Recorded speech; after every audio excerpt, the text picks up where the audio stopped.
we are out of integrity when we're acting these ways, and that the behavior that we're engaging in is really sort of a mirror for what's going on for us internally. Stopping the behavior is a wonderful and necessary beginning, but we also need to really examine ourselves with a therapist and with a group. Those are wonderful mirrors for who we are and can help us to understand ourselves and where we need to go in the process of our healing and transformation.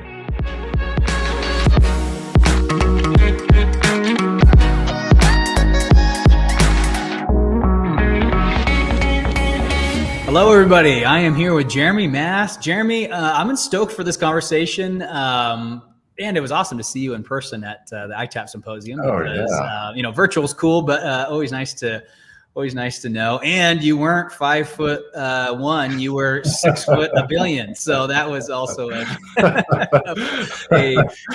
unexpected surprise. But nonetheless, I like this topic of discussion because you and I both came, and I don't know what your takeaway was from the ITAP Symposium, but I was very excited about the future of the sex addiction field because I don't know if this is new. From what I gather, this is kind of a new topic of discussion, but there was a lot of, I would say, healthy debate around, hey, what are we doing? Is this really the best? Should we be using this strategy? Is there another strategy we should be using before this strategy? It seemed, the field was really having this very healthy conversation around, hey, it's a young field. Let's stay in the game and let's test our knowledge and see, hey, is this really the best approach, or are there other approaches out there that could work better? So I loved the innovation. I loved the new directions, the new ideas, the fresh concepts. And so I think, you and I, we had this cool idea of sharing some of that with the listeners. So the first one I want to start off with, because I think you speak to it really nicely, Jeremy, is buy-in. As somebody in recovery and somebody who's watched guys in recovery, one of the things I notice a lot is a lack of buy-in from clients around, will these treatment strategies actually work? And then as I'm being diagnosed, do I feel like I'm being accurately diagnosed? And these are pretty big deal because, if you're not bought into the treatment strategy and you feel like you've been maybe incorrectly diagnosed or labeled around why you're doing the addictive behaviors you're doing, both of those things, it makes it really tough to get into good recovery. Absolutely. Yeah. And you're absolutely right. It was a really exciting conference, a lot of innovation, a lot of healthy discussion, both in the sessions and in conversations outside of that. It was really wonderful to see, something I've actually been looking forward to for a long time in these kinds of conferences. So very exciting to see. And I think you're absolutely right. A lot of clients I see, they don't necessarily identify as an addict. They don't necessarily identify as has historically been true, as someone who has an overwhelming degree or amount of trauma. Historically, the model of sex addiction has been linked inextricably with trauma. One deals with trauma or the symptoms of trauma by medicating that with some kind of addictive behavior, whether that be sex or pornography or whatever. And I think, especially since the advent of the internet, we've seen this more and more. The reasons for developing any kind of addictive behavior, sex addiction included, have been much more varied. And we've seen a lot more variety too, as our understanding of addictive behavior, of sexually compulsive behavior develops. We've seen a lot of different nuances just in terms of the behavior itself and in the function of that behavior. And so speaking accurately to that, while holding pretty loosely, as I do, the label of addiction and its etiology, I think is only going to help us meet people where they are, which I really believe we've got to do as professionals in this field. Yeah, it's the best way I always say it is, because some people hear this and they say, oh, it's just semantics, right? Compulsive addiction, but it's not, because the treatment of an addiction is different than somebody compulsively engaging in a behavior from time to time. Those are two different, we'll approach those things differently, right? There'll be some carryover, but they will be different, right? And I think, shipping men off to treatment and expecting it to go away, yes, with substance addiction, we see a withdrawal process, a detox process, and this individual is now no longer dependent on this external chemical.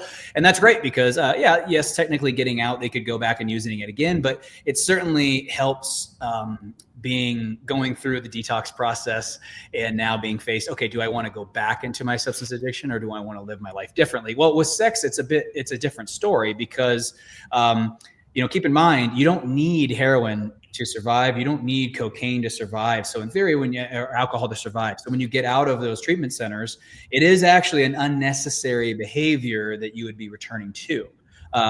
Right? Sex is a different story. It's all around us. It's biologically necessary for the survival of our race, right? So the desire is never going to go away. You're going to have sexual needs forever. And there's nothing we can do to remove that. We wouldn't want to remove that because it's one of the more beautiful things of being a human.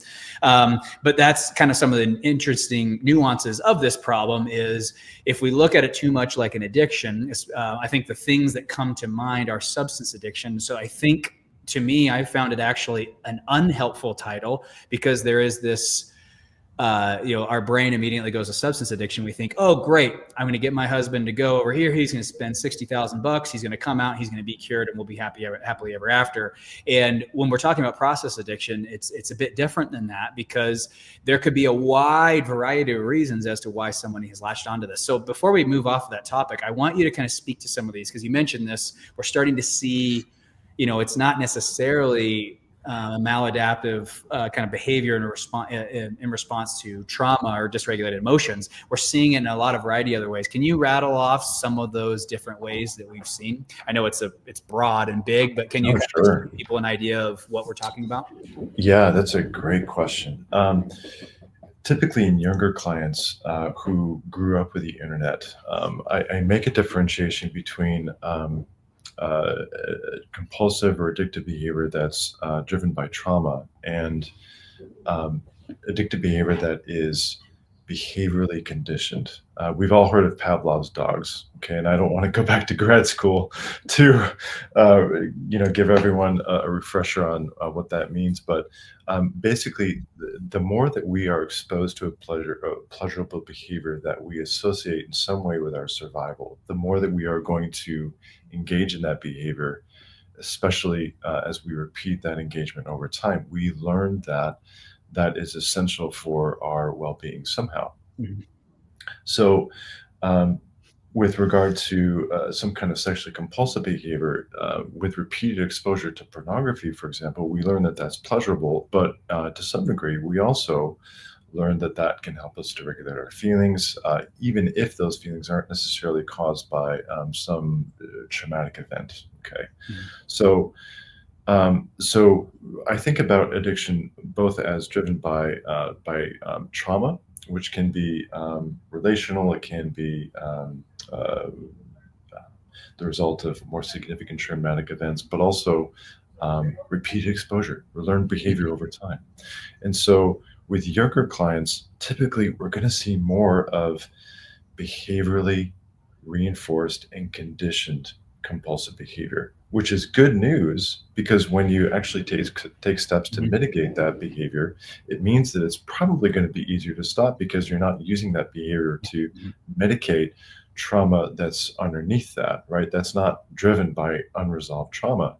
A lot of times those younger clients do need help because addiction can arrest one's emotional and social development. They might need help with social skills or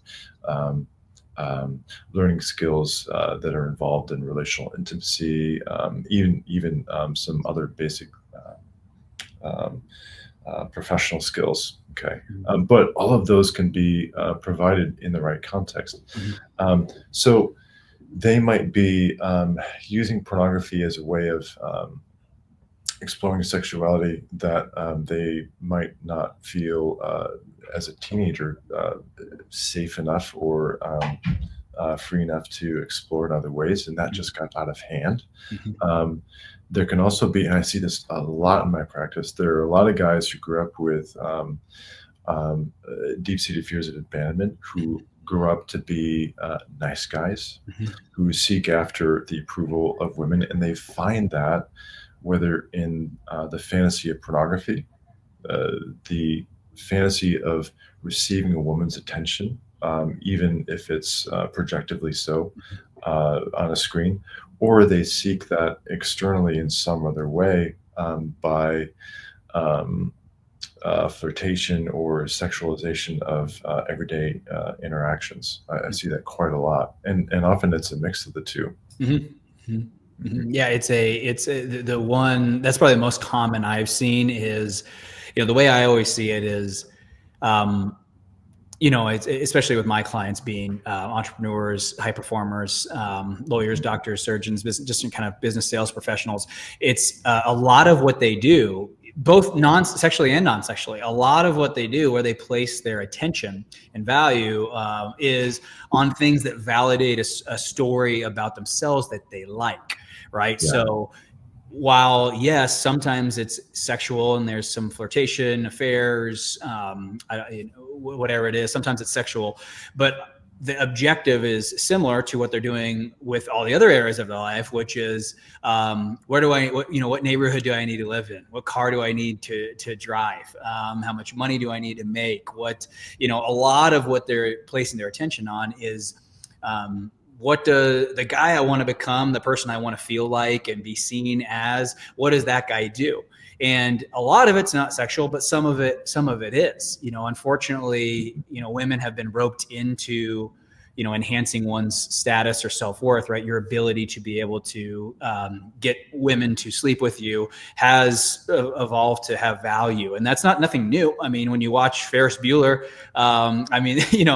this is not a new concept. The value that a woman can bring to your life has been broadcasted on, you name the platform, it's been shown there. So, a lot of what I see these guys doing is they're just simply adding anything and everything they can to their life to feel accomplished, wanted, successful, desirable, rare, remarkable, unusually great, whatever it is. And if women are a part of that, then it'll be a part of it. And if women aren't, because I don't know, maybe you didn't have those mentors, you didn't watch those TV shows, maybe your upbringing, you didn't latch onto that behavior. But again, I think the reason I'm bringing this up is I've never once identified as being a sex addict or a porn addict. That never really described what I was doing. To me, it was, when I went to these rooms, I remember getting in there and I was thinking, man, you guys got issues. Like, I just like sleeping with hot women. Like, you guys got actual sex problems. I don't. And I think that's worth bringing this up, Jeremy, is there is such thing as a sex addict. Wouldn't you agree? It's not, I think labeling everyone with that label is inaccurate, who is engaged in an unwanted sexual behavior or had an affair or something. But there are people who are sex addicts. I just want to get that out there for the record, right? Mm-hmm. Oh, yeah. And I also don't want to diminish too, on that same note, Jeremy and I are not trying to take away trauma. I think we'll probably get into that in the latter half of this podcast, because keep in mind, yes, some people are using sex and just different pornography, whatever it is, to escape and not feel a feeling or acknowledge something. Yeah, okay, sure. But again, if you look at the guy who's using it as a means, it's still directly derived from trauma, right? For me, my trauma was I had a hard time getting the girls that I wanted to get when I was like 11, 12, 13. They seemed to always want other guys and not me. So I developed a complex and an infatuation with getting, crafting a life where these women would want me. And so I did. I went to the gym. I was whitening my teeth, tanning, making tons of money, buying things. That became my obsession with, I'm going to make sure that I'm never not wanted again. So I wanted to be clear. You guys see the root there? The root was trauma. Now, yes, was I using it as more of a means than an escape? Sure. But the root, trauma. So I just want to make sure that that's not getting muddied. I've been accused of belittling the effects of trauma before, and I just want to set the record straight. I don't. If you've accused me of that, you haven't read my book, because my book just talks over and over and over and over about where you've gotten to where you've gotten. But I wanted to just highlight that before we move on, Jeremy. Well, that's so true, and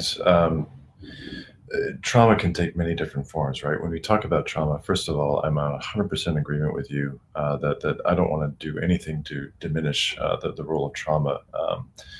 It's hard not to talk about the relationship between trauma and addiction, because to some degree, everybody's got trauma. And everybody who struggled with some kind of addictive behavior, even if it doesn't reach the threshold of addiction or meet the clinical definition of addiction, you still got some trauma. And to some degree, you're probably still using your behavior of choice or your substance of choice to deal with feelings or to cope with unresolved trauma or the feelings that are resultant from that. The feeling of being unwanted, for example, in your story, which I think was beautifully described in your book. So that's absolutely true. What I think we are starting to realize is that the etiology of addiction can be much more complex than simply focusing on trauma alone. It has many more aspects to it that we need to appreciate. And once we fill out those aspects or begin to understand the complexity, I think that's where clients can start to feel met and more understood. Yeah, It can also help. Oh, Yeah, go ahead. finish. Well, I was just piggybacking off of that because I think again, just to kind of highlight what Jeremy's saying, so everybody can kind of wrap your head around it. I'm not trying to scare you and make this sound like it's this big impossible problem. It's actually the opposite. What my goal is here of, to Jeremy and my point, if you were addicted to painkillers, you have this pill, you're putting the pill in your mouth, and the pill is having its chemical effect on your body. Keep in mind when we're not taking, the reason that Jeremy and I are saying how big and diverse this is sex isn't a pill that has a chemical compound that has a universal response on every person who takes the pill. I'm going to say that again because I just want everybody to hear that. Sex is not like a compound that has a universal effect on every person who takes the compound, right? So the point is, when we are ingesting these sexual thoughts, behaviors, there is a different objective and a different, in a wide variety. For example, I'll just say this. Somebody could have an affair, and one person, it truly is because they feel unwanted, undesired from their wife, and their sex life sucks, and they have sexual needs that are not being met. And that could totally be true for that person. Then there could also be somebody who always feels unwanted and nothing's ever enough. And so they're just chronically sleeping with anyone and everyone, right? And again, see what I'm saying? Same practice, different objective, different result. Maybe sometimes, maybe no high at all. Maybe honestly just low and depressed the whole time they're doing it. The ritual brings them some, but like there's no peak at all. Whereas maybe the other guy's getting a peak because he's actually getting some unmet needs met. Now, does that excuse him from lying to his wife and hiding all these behaviors? No, but I'm just saying that's what Jeremy and I are saying here is there's not this universal substance that everyone is taking, and they're not taking it all for the same reason. And they're also not getting the same result from it. And so that was kind of how I wanted to articulate. Anything on that, Jeremy, that you want to clean up? Yeah, that's well said. I'd like to simplify this by talking about revisiting our earlier discussion about trauma. Addiction can be something that we use to move away from something. Unwanted feelings, emotions we don't want to experience, the remnants of trauma, right? Something that we want to feel less, but can also be used to feel more of something that we want to experience. Feeling more wanted, feeling more in control in some way, even if it's through some destructive means. I think you said it, acting out in ways that reinforces the story that we want to believe about ourselves. I think that's wonderfully put. Addiction always has some kind of adaptive function, something that we want more of in our lives, even if it comes at a great cost. Mm-hmm. And I think that then the reason we're talking about this, because again, I also get accused of, Roland, this is semantics. It's all the same. No, it is not, because keep in mind, look at the ideology of the person being affected by the behavior. And this is why the sex addiction field really failed me for a long time when I was first in recovery. Was it kept, at least my impression was I kept being told that I was escaping. I'm doing this to escape. And they kept trying to ask me, what are you trying to escape? What are you trying to escape? What are you trying to escape? And I'm like, I love my life, baby. I love it. I don't really work. I got unlimited resources. I've got, my life's fantastic. I don't know what you're talking about. It was finally when I started looking at it at what don't I have and what am I trying to get, right? And it was this, I'm using these attempts, these at-bats as different means to try to feel something that I'm not feeling enough of. Now, to like what Jeremy just said, if we go back to the core of it, I share actually the same feeling that, I write about this in my book. It's kind of the difference between the victim mentality and the kind of the high performer, high achiever mentality. Same trauma. I'm not enough the way I am. The victim goes and says, oh, if I just had better parents, if I just could go to if I just grew up in a different community, if I was just skinnier, if I was just more attractive, if I was just in the in crowd, then my life wouldn't be this way, right? So that's more of kind of like the victim spin on it, is to cast blame, make excuses, and try to run from the situation altogether. A high performer will sit with the same feeling of inadequacy and self-doubt and insecurity, but they will go off and say, all right, well, what am I going to do about this so that I can still live a good life? How am I going to mask this? How am I going to make sure that no one finds out that I suck? How am I going to hide that from people, or whatever it is that you're changing? So again, I just want everybody to understand we're talking about the same thing, but the differences do matter, because I think if we just throw this guy in and say, oh, you're an addict and you're constantly trying to use dopamine to escape your life's problems, again, that it's true-ish, but he's latched onto a different behavior set, right? So I think that, yeah. Yeah. If we can help those who struggle with these behaviors, men and women, if we can help them understand the place and role of these behaviors within their lives, understanding that it's different for everyone, we're going to help them stay in treatment. Mm-hmm. Because to the extent that they feel like a treatment model or way of understanding their addiction is almost being forced on them, that's going to help them. That's going to make them feel misunderstood. That's going to make them feel invalidated, not heard, and they're in danger of dropping out, mm-hmm. or at best not taking addiction treatment seriously. And boy, I don't know about you, but I just want to help as many people as I can. Mm-hmm. So the more that we can appreciate what we're talking about here, and just be curious and open, both as professionals and as people who love these individuals and are trying to help them, I think that we can do them a great service. Mm-hmm. Yeah, you and I talked about this before we were recording. There's a lot of guys who quietly quit therapy, so they're still going to meetings, they're still going to therapy, but their buy-in is actually less than that of what it was when they first started their recovery journey. And they're just not really as bought in. They've kind of run the course. So they're, and the truth is a lot of them are sober, right? So they're not, the behaviors have stopped. And I think that's why the buy-in tanks. And I think that's why they quietly quit, is it's like, all right, well, I'm not doing the behaviors anymore. I haven't since, I was discovered, or I maybe had one slip, and we kind of worked our way through that. And so then they start to be like, all right, well, what am I doing? Right. And that's a dangerous place, because I think that is why the relapse rate is fairly high within this field. Is I don't think all the stones that need to be turned are being turned. You guys have heard all the sayings, right? No stone left unturned. I really do think that with sexual compulsivity, you need to be stone hunting for, I would say, 3 years. I think you need to be with a killer therapist and with a really awesome recovery group of guys who you respect, and you and all the guys and all their therapists, you guys should become expert stone flippers and just be turning over every stone, and then come back to your group and say, hey guys, I flipped over this stone. I didn't know that I latched on. I had such a desire for control, and that I felt like everyone was trying to take away my individuality. Who else has this problem?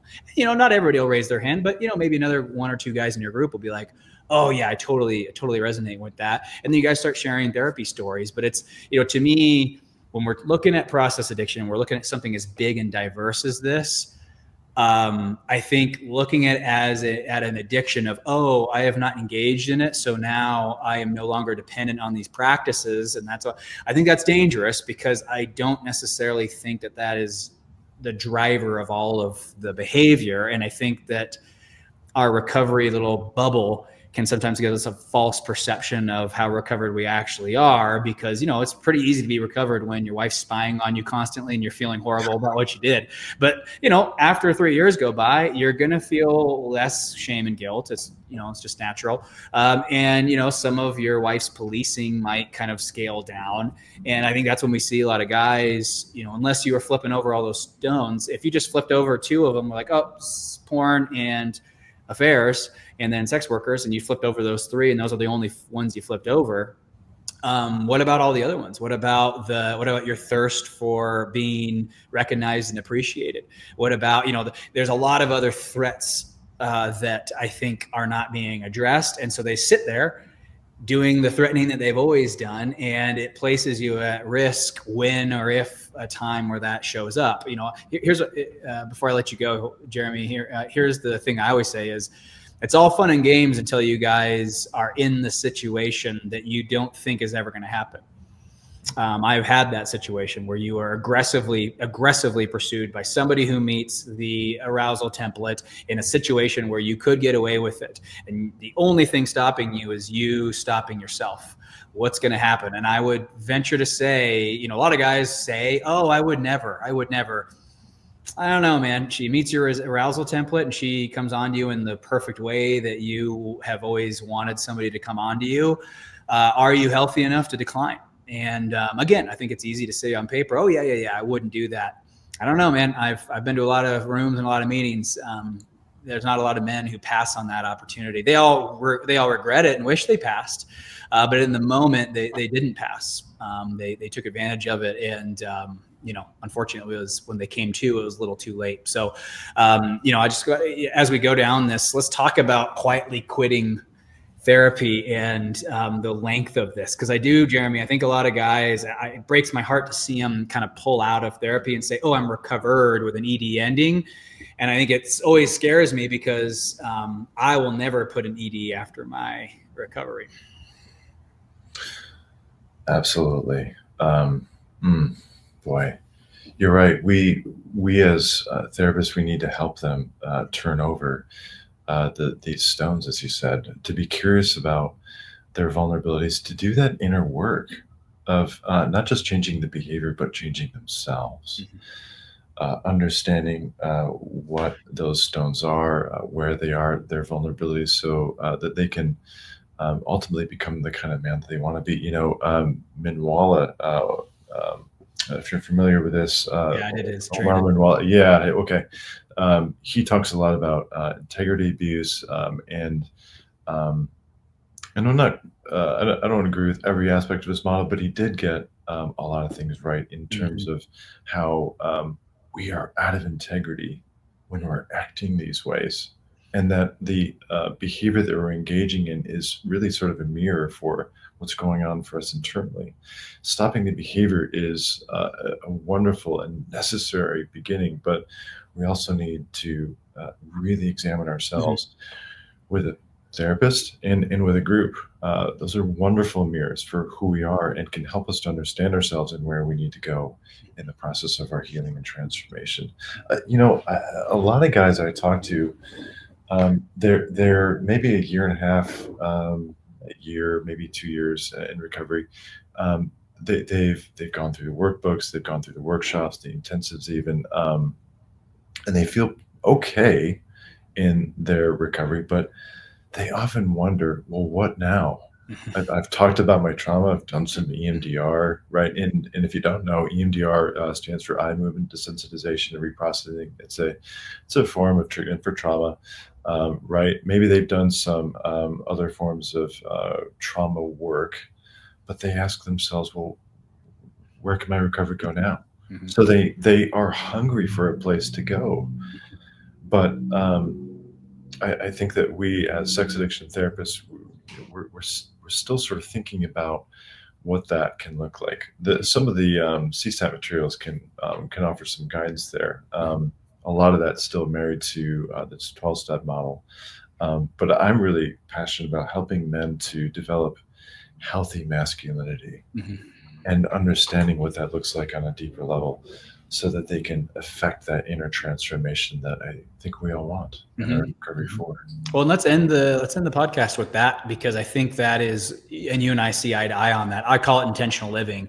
To me, where this whole thing went wrong was when we started buying into ideas that weren't our own.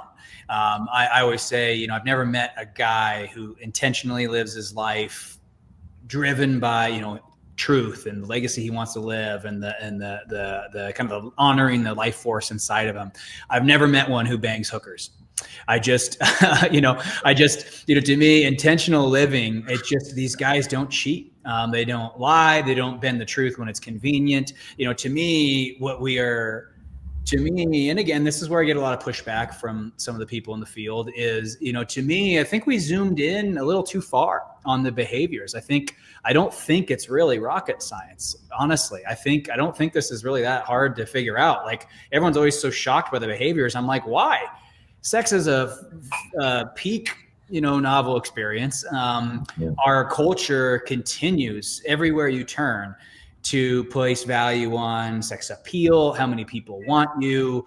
It used to just be men were collecting women as trophies. Now, in the last 20 years, women are fighting really, really hard to be trophy worthy, right? So we have the systemic issue of both parties, how many women can I sleep with? And then women saying, well, how many of these desirable men find me desirable, right? So we have both people playing this game at really high levels. We have companies who are helping us play the game by selling us brands and makeups and surgeries so that we can play the game better. And then, you look out onto Hollywood icons and social media, which again, when the brain looks at the television or the phone, the brain's assumption is that this is what everyone is looking at. And that's a very dangerous assumption that the brain makes, because that's not true. You're being shown that, and you opened the app and you looked at the thing, so it's actually a lot more driven by you than normalization. But anyways, my point of all of this, Jeremy, is, I think sometimes we zoom in a little too much on the sexual behaviors, and we tweak them like there's some sort of thing that we're going to see there. To me, this whole thing makes a ton of sense as to why people are latching onto this. It's one of the easiest things and most prevalent things to latch onto that's around here.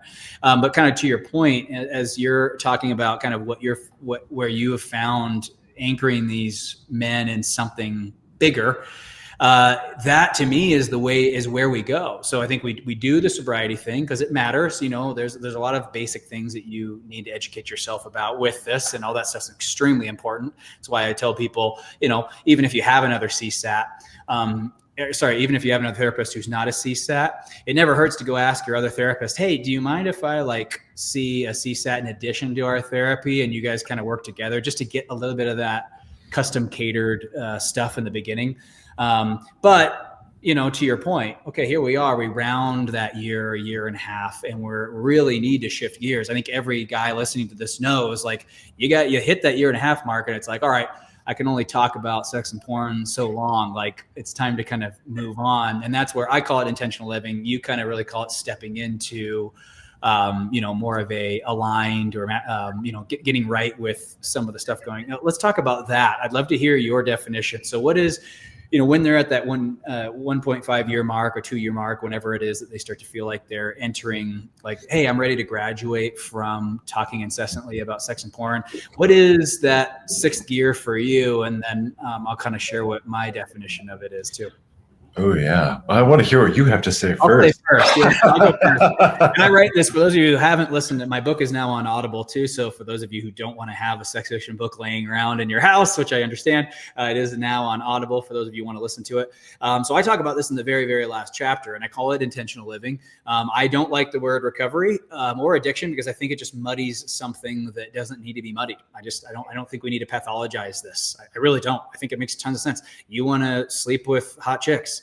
That I don't think we need to pathologize that. I think that makes perfect sense. I think you are hiding it from your wife because I think your wife doesn't want to know that information. And so I think we've pathologized this almost a little too much. I think this makes a ton of sense if we look at the culture that we live in and the TV shows and movies that we've watched over the last 60, 70 years. But anyways, to me, it's just intentional living. I'll boil it down to this, Jeremy. Where do we shift? What do you want? What do you want to feel? You want to feel admired, respected, appreciated, included? You want to feel like people are going to miss you when you're gone? Then fucking build a life where people feel that way. End of discussion. What does banging hookers have to do with any of that? What is you trying to divorce your old wife and then upgrade to a 22-year-old? Like what does any of that have to do with respect, admiration, appreciation, legacy, and being missed when you're gone? So to me, I could go on and on and on about this, but to me, when guys join my group and we together try to intentionally live our life and chase things that are actually going to deliver on the feelings that we really want, they start to realize that all these sexual things are stupid and they're only going to harm their ability to actually get there. It's that simple. When you realize that your methods suck, humans want to thrive. There's no such thing as a human who wants to live a shitty life and destroy their legacy. There's nothing that isn't the thing. And so if we can just start to show that your maladaptive behaviors are actually tarnishing your legacy and helping and furthering you away from the man you want to be, it's that easy. And then we just replace them with behaviors that get there. I mean, it's not, to me, I think we overcomplicate this with arousal templates. And I don't know if that's always where we need to go with this. I think it's okay to let it be easier than it is. I love that. I love that. That's a wonderful picture of what it means to live intentionally. I talk about living in integrity a lot, but I also ask guys, what in your life gives you purpose? What imparts a sense of meaning? I know of no better antidote to addiction or compulsive behavior than living a life of purpose and meaning, finding a sense of fulfillment, because the sexual behaviors that you're engaging in are just a shadow of what you're really trying to create in your life. And they're not going to give you what you're after. They're not. It's how we deceive ourselves or how we chase our tails in thinking that they will in some degree. And that's the cycle that we get caught in. But when we actually get sober, we can start to ask ourselves these questions that really matter. I love that word legacy. How do I create the kind of legacy that I want? What kind of man do I want to be? What kind of relationships do I want to have? And how do I step into that? It's okay not to know. It's okay not to, and that's where we make meaning together. We make a meaning of your life. For me, I became a therapist because I became an addiction therapist because I have my own story with addiction, right? And so I find great purpose and meaning in helping others find their way out. And I couldn't care less about the term addiction as well, because call it what you want, it's still wrecking your life. And you need to find your way out into a life of meaning and purpose and fulfillment, because that, I think, is the kind of legacy that you want to lead. And if we're going to use the recovery, I call it self-mastery, but if we're going to use the word recovery, what Jeremy just said is why we call it recovery, right? It's recovering what was lost. And Michelle Mays said something to me once, which I really thought was great. She actually took a little beef with the word recovery too, just because what if you never had it? Right? What if it was never lost? What if your sense of self was taken from you so long ago? You were never taught what you were. You were never taught what a sense of self was. You were never exposed to the truth to begin with. Is recovery even then the right word, right? Because recovering what was lost, in theory, it was taken from you before you remember. So in theory, recovery is still probably the right word, right? Because it is in you and will forever be in you. And whenever you want to tap into it, it's there. And you will stop all of your behavior the day you tap into it. Which is what Jeremy and I are talking about. That's intentional living to me is I'm going to be driven by this life force inside of me that compels me to do awesome stuff, because when I'm compelled by that life force, he never cheats on his wife. He never tells a lie. He doesn't see a benefit in lying, right? There's a thing inside of us that knows what to do. And we often don't listen to it because we're like, oh, that's stupid. That doesn't make enough money. Or, oh, that's dumb. No, why take a ceramics class? No one cares about ceramics. You should just go work and make more money and buy fancy shit, right? Like we have these desires that we ignore, tamp down, and don't pay attention to. And again, I think all of these behaviors, whether it's a sex addiction or you just like to buy expensive stuff and show off, I don't care what you're doing. To me, I look at it all the same. I don't demonize any one maladaptive behavior more than the other. To me, anything that is not true is, Don Miguel says this well. The only sin in the world is sin against self.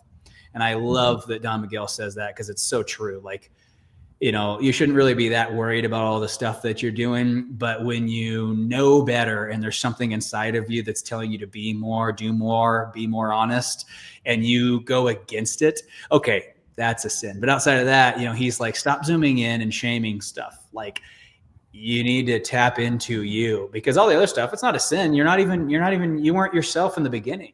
You didn't bang that hooker. Some idiot that you invented banged that hooker, right? Like, you were never you. The last time you were 4, right? And I bet you that 4-year-old would not have paid a woman to sleep with him because he wasn't jacked up yet, right? So that's really, you know, when I hear recovery, that's what I hear is, there was once a version of you who would not force a young woman to have sex with you for money. How do we get back to that guy? Yeah. Your true self. Mm-hmm. Your authentic self. And we construct these false selves that get preoccupied with status, with women, with whatever we chase, so that we can try to tend to our own wounds or help ourselves feel well. No, aligning with that sense of purpose and that true self. I love that that energy that you described. You feel that when you are aligned with that, don't you? Mm-hmm. Oh yeah. Mm-hmm. Oh, it's one of the best. It's that's why I always tell everybody, you know, I have a chapter in my book that's called Recovery is Not a Burden, because if this is the best, you know, and it's a really hard thing to say in front of your wife, but I mean, you know, all the guys in all of my recovery groups will say, this is the best thing that ever happened to me. I've never been forced to tap into this part of me. I would have just kept doing the capitalist thing and, you know, retired with 24 mil. And, you know, that would have been that would have been just the peak of my life. And I would have tried to convince myself that my life was meaningful, and I would buy things to try to state that case. But in the end, you know, these guys get in my group and it's like, man, I would have never been alive had I not been forced to figure out who I actually am. And that's the gift, you know, that's the gift. And that's why when you meet recovered addicts or recovering addicts, all of them have a very healthy, the people in good recovery, I should say, have a very healthy relationship with their addiction, because it was just such a gift. You know, the work that it forced them to do, they're like, man, can you imagine living a life without having to have seen some of these things? I mean, you know, what kind of life would that have been, right? So, Jeremy, if people want to find you, learn more about you, where is your practice? Who's on your team? What kind of people do you work with? Do you work with the partners? Talk to us a bit about your practice and where you're licensed. Oh yeah, absolutely. So, our practice is called the Center for Integrative Change, and we're located in Ventura, California, and in Cranberry Township, just north of Pittsburgh. We're looking at expanding, so be on the lookout for that. We have both licensed and pre-licensed therapists in our team. We have training in sexually compulsive behaviors and in betrayal trauma. So we work with not only betraying partners, addicts, but also with betrayed partners as well as with couples. So we work with all of the aspects of this addiction. What's the website? What's the best way for them to try and find it? Yeah, the website is centerforintegrativechange.com. Integrative with a V. And if you guys want to Google Jeremy, it's Jeremy Mast for those of you who are just trying to make a quick Google and you're listening to this on your headphones at the gym. But Jeremy, this was fun, man. I knew right when we met that you and I kind of saw things align, you know, the size of this thing, the diversity of this thing. And, you know, and I think, you know, you and I just want to help. So to me, I don't give a shit what we call it. I don't care. I don't care what the name is. I don't care. If you guys want to pathologize it, fine. If you don't want to pathologize it, then don't. You know, I was that guy, you know, like when I was going to 12-step, I actually told my 12-step group, I said, this sounds so horrible. I said, hey, I'm going to skip the first 10 minutes. I'm going to be in my car. It is purely because I just don't agree with the stuff you guys are going to say in the intro. I'm going to join you when we start to like just be humans together. And I just told them that, and I sat in the car and I came in at 10 after the hour when they stopped with all their powerlessness, negative nonsense. And I joined in and I said, hey, let's just be brothers now, trying to overcome something and get that out of our life. And then I would leave as it wrapped up. I would leave. And the big thing was, you're not going to catch me say I'm rolling, I am a this. No, I'm not. I'm just rolling. That's all I am. I'm just rolling. I'm just trying to figure some things out. And so I say that last little bit of the story to encourage guys, make this recovery your own. If you don't agree with something, you don't got to do it. If you want to change some things up, change it. If you want to, your therapist want to help you, tell your therapist what you need. If you guys don't know what stones to turn over, ask, right? Like say, hey, I feel like I'm just sober, but I'm not recovered. Like take this into your own hands. If you're just sitting back and waiting for your meetings and your therapist to help you, guys, it is going to take forever for you to get to the place you want to go to. Jeremy, final thoughts? Thank you for this wonderful conversation. And you're right. Let's help as many people as we can. That's at the end of the day, this is what this is all about.